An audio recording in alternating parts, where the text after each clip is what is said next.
एक मिनट के लिए कहते हैं ना छोड़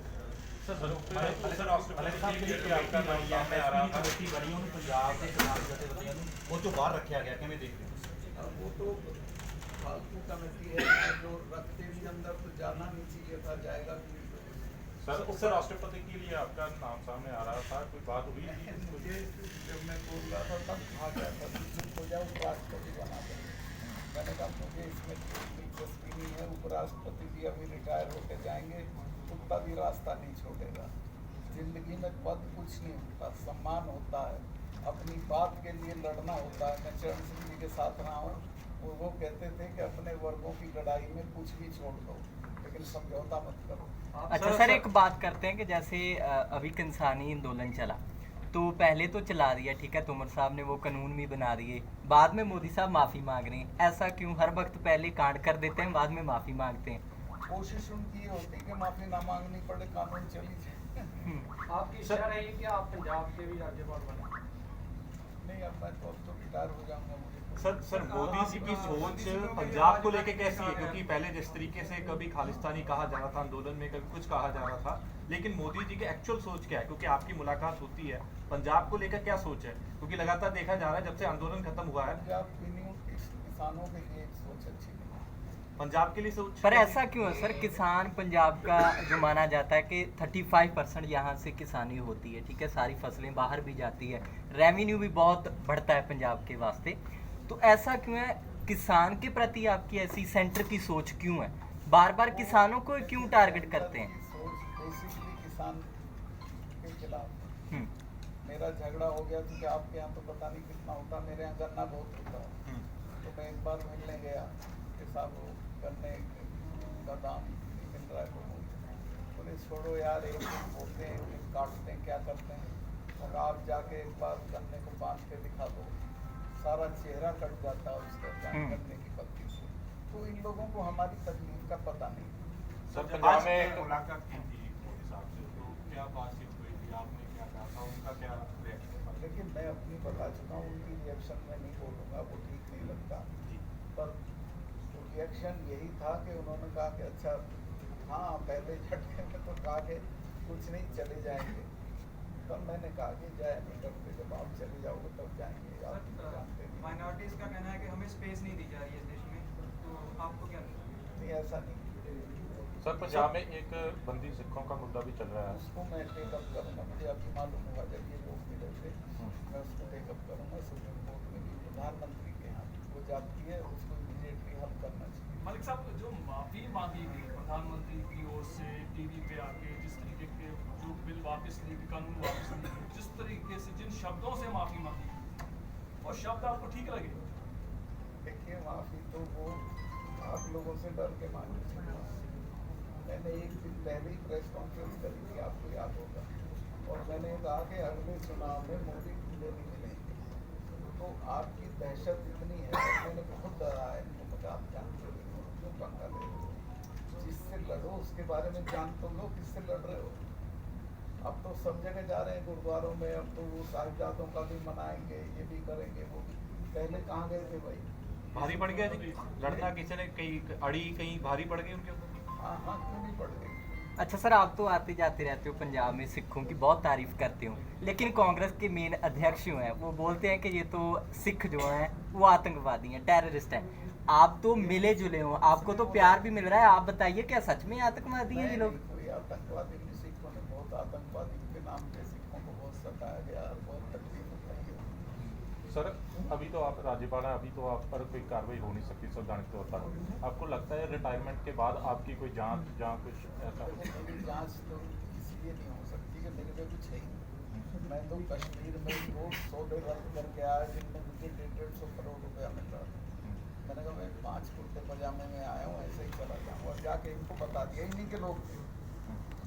मुझे तो छेड़ेंगे तो बहुत दूर तक बात जाएगी। अमित शाह जी आए थे कुछ दिन पहले, तो उन्होंने कहा कि वह पंजाब सरकार के साथ मिलकर पंजाब के मुद्दों पर और नशे के मुद्दों पर मिलकर काम करेंगे, इस पे क्या कहना है? करना चाहिए, नशे का तो ऐसा मुद्दा से मिलकर काम करना है। सर जैसे आप बीजेपी की नीतियों के खिलाफ बोल रहे हैं, चाहे किसानी का हो चाहे जम्मू कश्मीर का हो, बीजेपी की आपको नीति नहीं सही लगती कि मोदी साहब नहीं सही लगता? नीति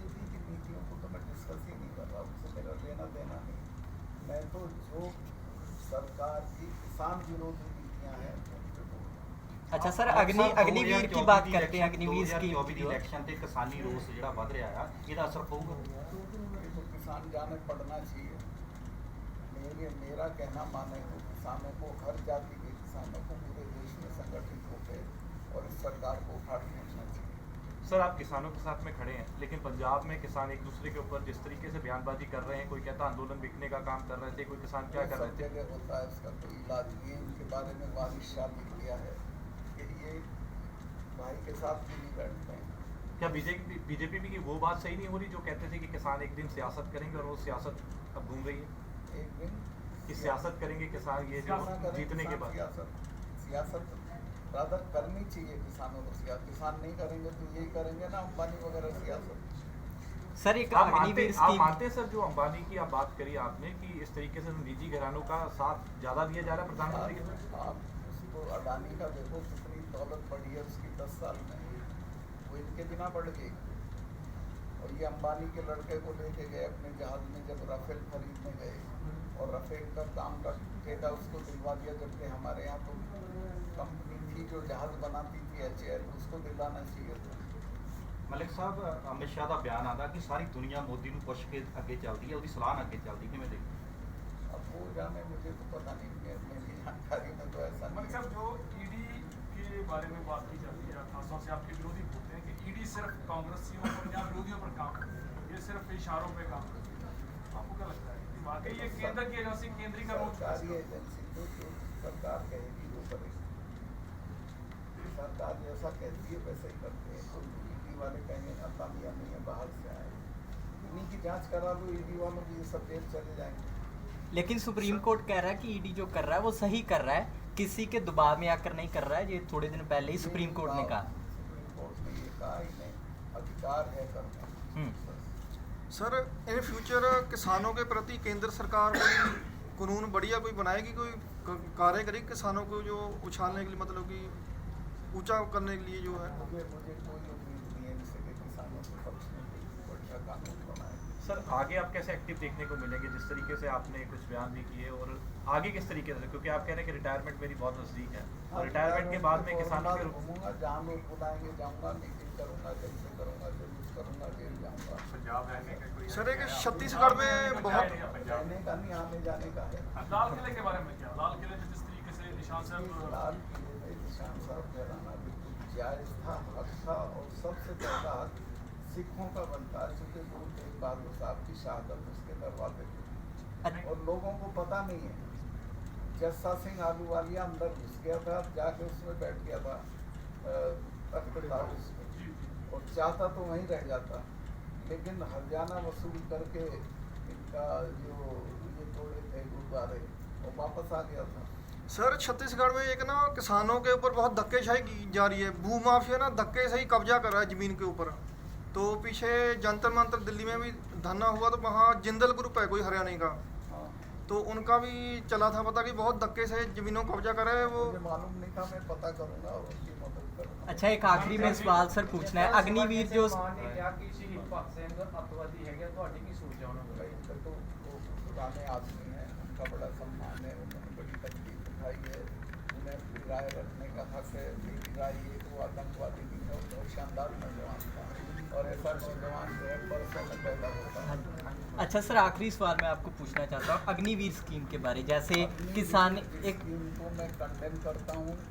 ये किसानों के पेट पे लात मारने की, उनके सम्मान को खत्म करने की, फौज की ताकत खत्म करने की स्कीम है। Thank you so much sir. धन्यवाद सर, थैंक यू आपका बहुत।